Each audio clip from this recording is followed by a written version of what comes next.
திருக்குறள் இல்லையா?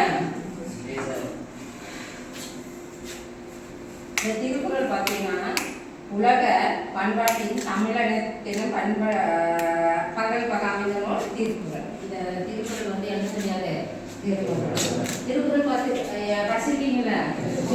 திருக்குறள் சொல்லுங்க, யாராவது சொல்லுங்க.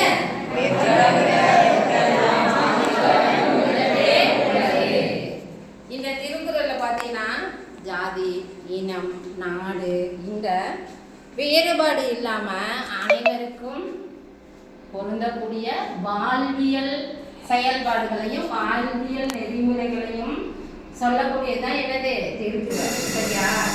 திருக்குறளை எழுதுனது யாரு? திருக்குறள் எழுதுனது இந்த திருக்குறளுக்கு வேற பேரெல்லாம் இருக்கு, நிறைய பேர் இருக்கு. என்னென்ன பேரு? தெய்வ நூல், தமிழ்மறை, முதுமொழி, பொருளுரை. இந்த பேரெல்லாம் எது சார்ந்தது? திருக்குறளுக்கு அமைந்த பேரு தான். சரியா? நம்ம திருக்குறள் பார்க்கலாம். உரையுடைமை